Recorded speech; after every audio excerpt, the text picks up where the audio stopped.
La France et l'Allemagne sont aujourd'hui des partenaires commerciaux privilégiés, dont les échanges se chiffrent chaque année à près de 150 milliards d'euros. Cette collaboration nous fait remonter au Moyen Âge, au moment où se développe un axe commercial européen entre la Méditerranée et la Baltique. Au rythme des marchands et de leur esprit d'invention, c'est dans cet espace que se développent les foires de commerce, les lettres de change, le tissage de la soie, et que les villes, les ports, prennent leur essor. Aujourd'hui, quelles traces de ces routes et de ces carrefours d'échange subsistent dans nos paysages ?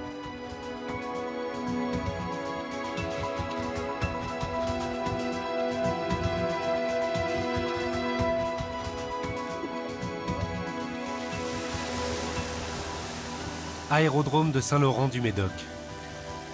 Burghard Schmidt, professeur d'histoire à l'université de Montpellier, nous emmène survoler la région du Bordelais. Ici se trouvent les vignes parmi les plus prestigieuses du territoire français. Château Lafite, Saint-Julien, Château Margaux. Des vignobles qui ont fait la réputation du vin français dans le monde entier et dont le commerce s'est développé dès le XIVe siècle. Et donc on voit ici la ville de Pauillac, la ville de Saint-Estèphe et une bonne partie des grands châteaux, des grands crus classés depuis 1855 se trouvent ici dans cette région. C'est relativement localisé, c'était autrefois des terrains assez marécageux qui ont été aménagés, asséchés, qui permettent aujourd'hui, par les sols qui sont des sols de sable et de gravier, de faire ces plantations de vignes qui profitent par ailleurs justement de l'eau de la Gironde qu'on voit à côté, et donc des réverbérations, des reflets de soleil, et ça donne donc des vins de très bonne qualité. Historiquement, c'est Bordeaux, port maritime et fluvial, qui constitua dès le Moyen-Âge la première ville de liaison commerciale privilégiée entre la France et les ports de la Baltique, dont Hambourg. Il y a à peu près 70 km de distance entre la mer et la ville de Bordeaux, mais la situation n'est pas comparable par rapport à Hambourg, par exemple. Là, la distance est plus grande, sur 130 km à peu près entre la mer et la ville d'Hambourg. Au XIIIe siècle, les ports de la Baltique s'organisent. Un premier traité est signé entre Hambourg et Lübeck en 1241. Il pose les bases de ce qui deviendra la Ligue hanséatique, une association qui relie entre elles toutes les villes marchandes du nord de l'Europe. À partir de cette date, Hambourg et Lübeck commercent avec Bordeaux. Les premiers négociants circulent d'un pays à l'autre pour faire des affaires. Vincent Demont est historien, spécialiste de l'histoire commerciale allemande. La ville de Hambourg, elle est ici, c'est une enclave, c'est un petit état territorial. On dit ville libre, ville hanséatique d'abord et puis ville d'empire ensuite.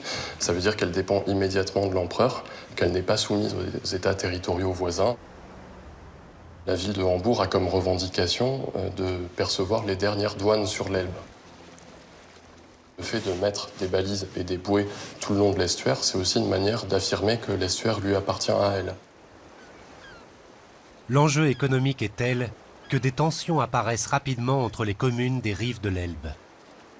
Au milieu du XVIe siècle, un conflit oppose Hambourg et Harbourg sur la rive opposée pour savoir quel bras de l'Elbe est le plus important. Le bras le plus important étant le seul à prélever les droits de douane. Le bras le plus important, c'est le bras sud, mais Hambourg réussit à maintenir ses droits en produisant une carte, donc la carte de Melchior Lorich, lors d'un procès auprès des tribunaux d'Empire, en s'appuyant sur cette carte pour montrer que le bras nord est le plus important, ce qui fonctionne. Toutes les petites bourgades au bord du fleuve sont dessinées, on reconnaît les clochers avec exactitude, on voit aussi les bouées et les balises, même s'il y en avait beaucoup moins au XVIe siècle qu'au XVIIe siècle sur cette carte. Il faut se représenter l'Elbe comme un espace d'échange. Les marchandises n'embarquent pas à Hambourg pour être déchargées à Anvers, Bordeaux ou Cadiz. Une chose importante aussi pour la fortune de Hambourg, c'est, je vous ai dit, l'Elbe, c'est le troisième bassin fluvial d'Europe. Et évidemment, c'est une voie plutôt ouest-est ou est-ouest, et qui est en concurrence avec le Rhin. C'est un peu les deux axes qui permettent la pénétration fluviale au cœur du continent. L'Elbe a la réputation d'être moins chère que le Rhin pour la navigation fluviale, en bonne partie à cause des douanes. La navigation sur le Rhin est très taxée. L'Elbe a la réputation d'être moins taxée que le Rhin. Il faut prendre en compte aussi ce facteur-là dans la fortune de Hambourg. C'est un lien relativement peu cher avec un arrière-pays qui se développe aussi.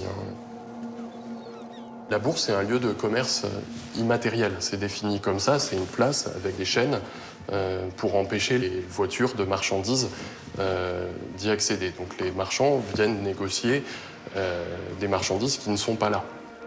Et souvent, elles ne sont pas du tout à Hambourg. Elles sont sur les bateaux dans l'estuaire ou devant la ville, et on les négocie. Tous les biens qui arrivent des quatre coins de l'Europe et du monde sont stockés au cœur de la cité hanséatique, dans le quartier du Speicherstadt, toujours en activité aujourd'hui.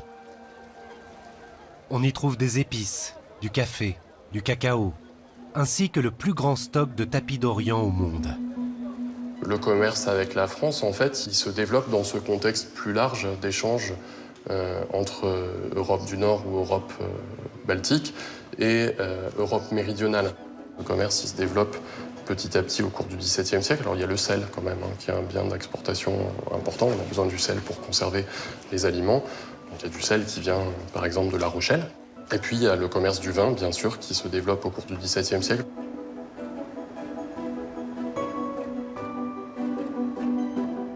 La ville de Bordeaux a toujours bénéficié de sa situation stratégique, de son ouverture sur l'Atlantique, de ses connexions fluviales avec d'autres grandes villes françaises, comme Toulouse, Narbonne ou Lyon.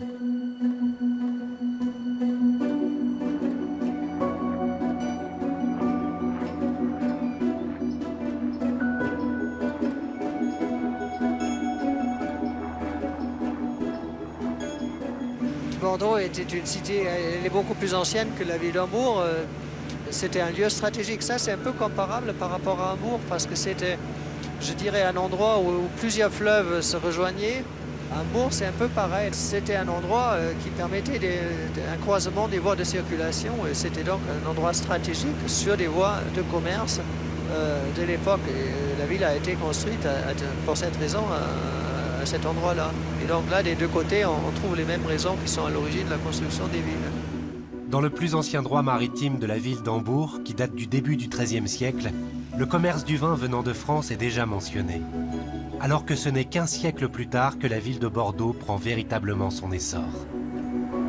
Bordeaux, très rapidement, a joué un rôle important dans les exportations du vin, surtout au Moyen-Âge.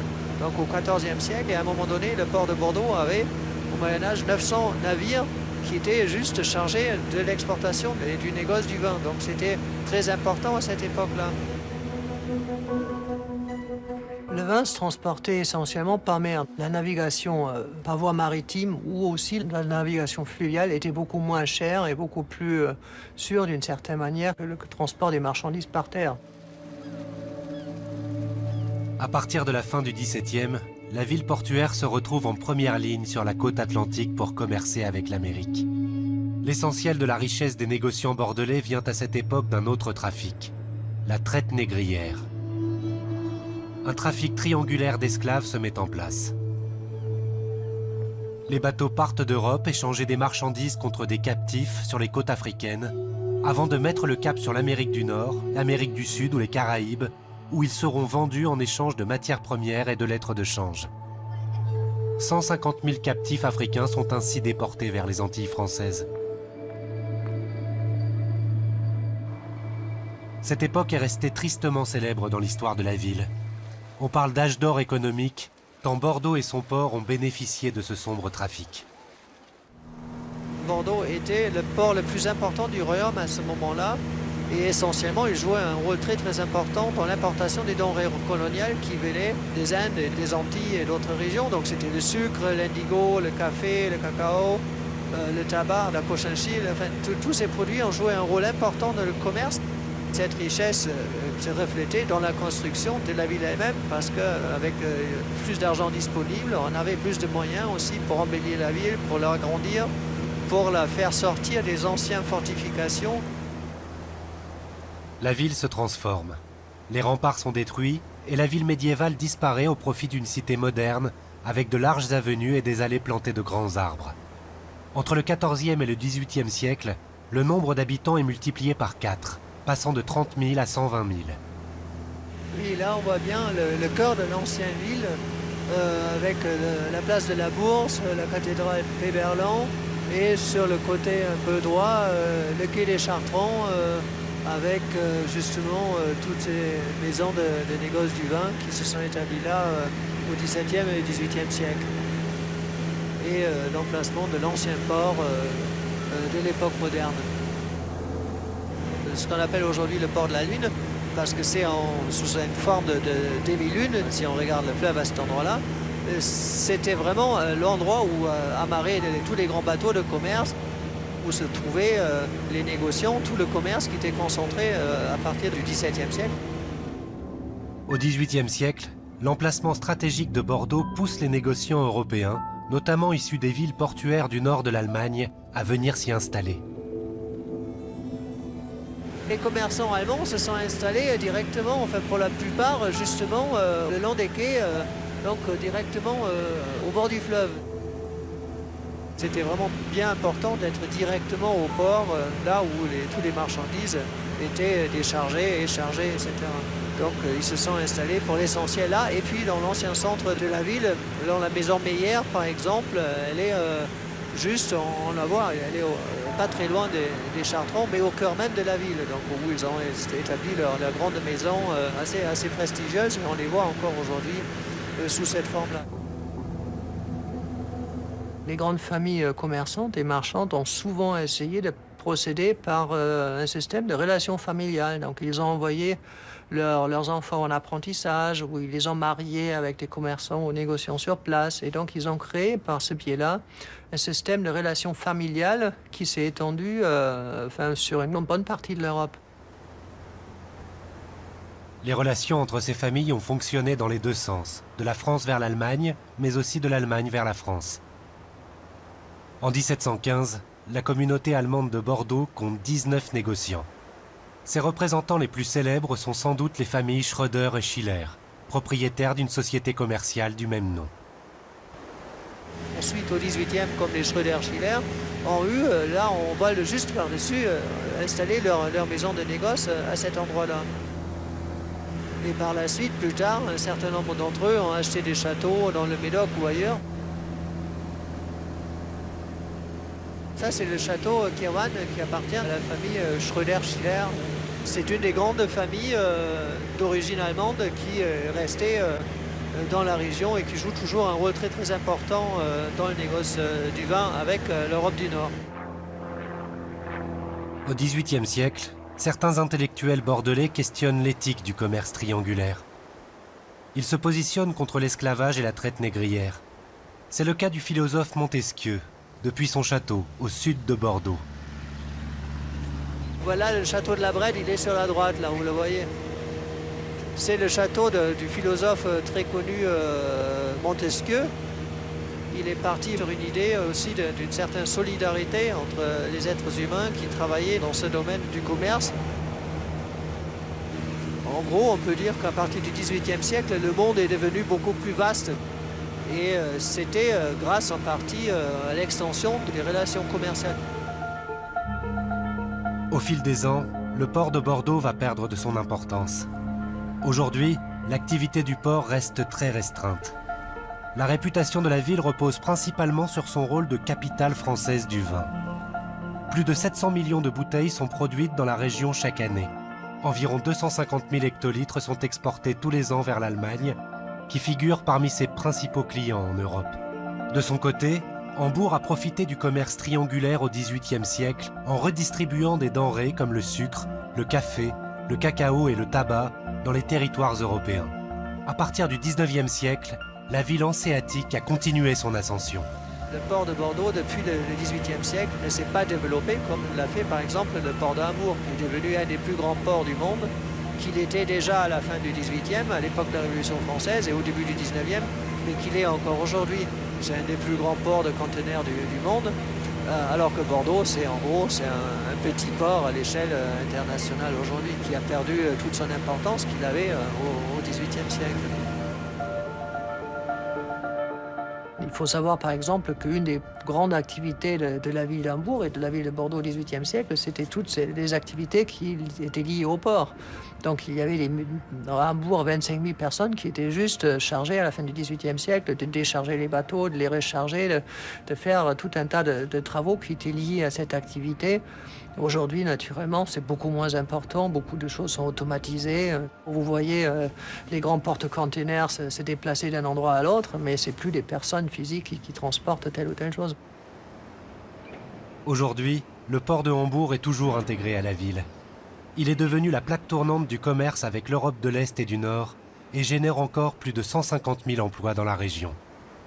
Si l'axe Bordeaux-Hambourg a représenté pendant des siècles l'une des principales routes empruntées par les marchands français et allemands, à l'est de la France, un autre axe d'échange s'est développé à partir de la Renaissance. Il s'agit de l'axe Francfort-Lyon. Depuis le XIIIe siècle, les villes européennes commercent les unes avec les autres par le biais des foires médiévales. Ces grands carrefours commerciaux naissent sur les principaux axes de communication entre le nord et le sud. À partir du XVe siècle, le roi de France autorise une foire à Lyon. Cet événement historique est déterminant dans le développement de la cité. Avec l'arrivée des marchands de tissus, une nouvelle industrie apparaît sur les bords de la Saône dans la première moitié du XVIe siècle, la fabrique de la soie. Dans le quartier de la Croix-Rousse, Philibert Varenne, soyeur, perpétue avec fierté le savoir-faire pluricentenaire des ouvriers tisserands, appelés les canuts. Louis XII a fait agrandir la ville de Lyon, donc de la place des Terreaux, et est monté au sommet de la colline Saint-Sébastien, qui est en fait la Croix-Rousse aujourd'hui. Et pour fermer la ville, des remparts, des redoutes, des bastions, et cette porte qui est un des vestiges de cette époque.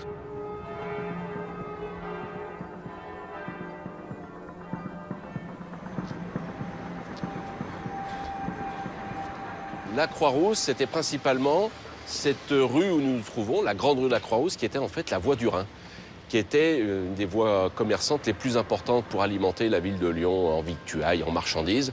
Donc les commerçants qui venaient alors des Dombes, de Brest et même de plus loin de l'Allemagne, ils arrivaient par cette rue.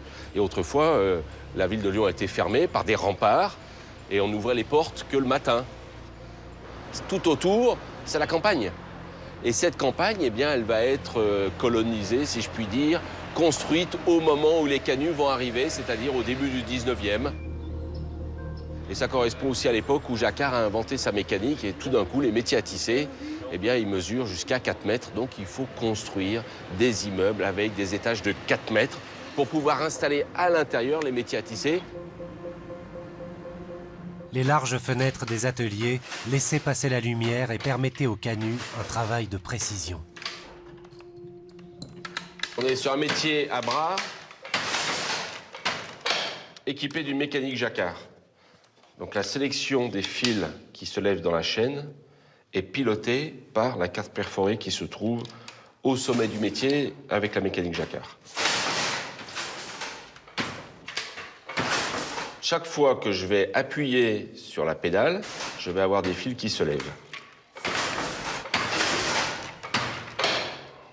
Et je vais prendre ces petites couleurs, on appelle ça des boîtes à brocher, et couleur par couleur, dans un ordre bien précis, je passe sous les fils levés.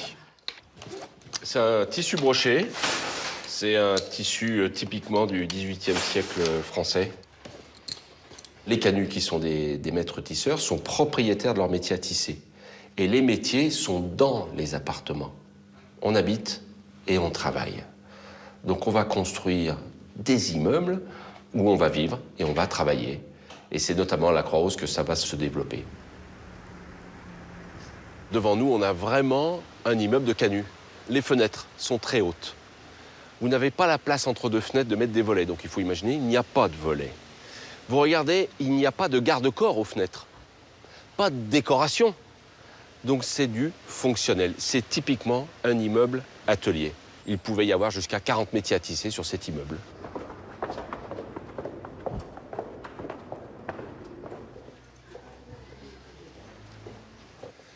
Mais nous arrivons dans la traboule de la cour des Voraces, qui est la traboule la plus célèbre de la Croix-Rousse. Traboule, ça vient de trans emboulare, qui veut dire passer à travers. Donc le concept, c'est que là, on est à flanc de colline. Donc quand ils ont construit ces immeubles à la fin du 18e, début 19e, ils se sont arrangés pour faire communiquer l'entrée de l'immeuble de la rue du dessus avec l'entrée de l'immeuble de la rue du dessous. Et donc ce réseau de communication, on appelle ça les traboules. Les canuts, une fois qu'ils ont fini de tisser, donc ils prennent le rouleau sous le bras et par le réseau de traboules, ils vont directement chez le négociant. C'est un trajet qui prend 10 minutes, sinon ça prendrait beaucoup plus.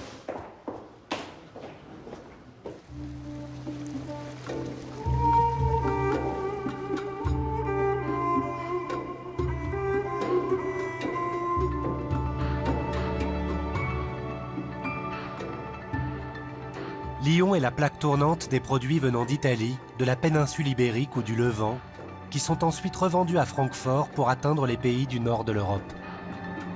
Au moment de la création des foires de Lyon, la ville allemande est déjà réputée pour les siennes. Dès 1454, Francfort a très vite profité des travaux de Gutenberg. Quand Gutenberg invente l'imprimerie, les premiers exemplaires de la Bible imprimée sont présentés à la foire de Francfort. C'est là qu'on présente l'invention de l'imprimerie. On voit que la ville, elle est desservie par le Main avec des navires de marchandises qui arrivent donc tirés sur le Main avec un petit port fluvial ici. Mais on accède également à Francfort par voie de terre, bien sûr. 2 fois par an, les règlements habituels de la vie économique de la cité sont suspendus. C'est la fin des monopoles des corporations. Tout le monde peut quasiment faire commerce de tout. Donc beaucoup d'étrangers à la ville arrivent dans la ville avec des marchandises et cherchent à vendre ces marchandises. Quand on voit des tonneaux ici, déchargés, ça peut être des tonneaux de livres. Les livres étaient transportés dans des tonneaux tout simplement parce que les tonneaux, c'est étanche. L'espace consacré à la foire, la place du Remeur, qu'on peut voir encore aujourd'hui, est relativement modeste. Simplement, la foire est partout, en fait. C'est-à-dire que les transactions se déroulent dans les auberges, dans les arrière-cours, dans les maisons, dans les ruelles. Mais il n'y a pas de grand espace réservé à la foire. Donc on la voit plus envahir la ville que bouleverser complètement la ville. La foire du livre de Francfort est aujourd'hui considérée dans le monde entier comme l'événement majeur du secteur de l'édition. Dès sa création, il y a 500 ans, elle regroupe imprimeurs, relieurs, éditeurs, et très vite s'affirme comme une activité de plus en plus commerciale. Ce sont les marchands de papier qui ont le capital et qu'ils vont vendre à crédit leur papier aux libraires qui font imprimer. Et les imprimeurs doivent vendre le plus vite possible pour rembourser leur crédit. Donc la vente en foire, pour ça, est avantageuse parce qu'elle permet de vendre de manière groupée et elle permet aussi de diversifier son catalogue. C'est-à-dire qu'il y a beaucoup d'échanges entre libraires. Donc les foires, c'est une organisation spatiale, c'est aussi une organisation temporelle. Sur les 2 semaines de foire, il y avait une semaine qui était consacrée à la conclusion des échanges et une semaine qui était consacrée à leur paiement. La foire du livre de Francfort continue de faire la réputation de la ville allemande, qui est devenue l'un des plus grands marchés d'échange au monde et la première place financière du pays. Avec la construction européenne au XXe siècle, l'Allemagne et la France sont devenus des partenaires industriels. Le groupe Airbus, par exemple, est un consortium européen qui emploie plus de 60 000 personnes sur 18 sites, en France et en Allemagne, mais aussi au Royaume-Uni, en Belgique et en Espagne. Les chaînes d'assemblage finales se trouvent en partie à Toulouse et Hambourg.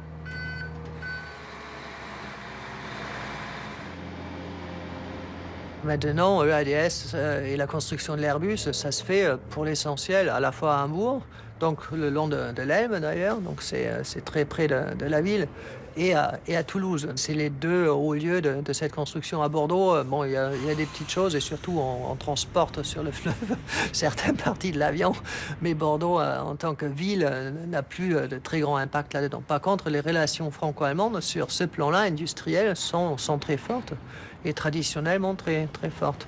Et les gouvernements pendant longtemps ont essayé à veiller à ce qu'il y ait des bonnes relations. Toulouse, Bordeaux, Lyon, Hambourg, Francfort, la France et l'Allemagne ont su profiter dès le Moyen Âge de leur situation géographique pour créer des axes d'échange incontournables. Aujourd'hui, certains de ces axes sont effacés. D'autres ont trouvé un nouvel essor dans une économie mondialisée. Nos deux pays sont toujours les premiers partenaires commerciaux l'un de l'autre, et leurs intérêts sont liés dans un espace économique européen commun.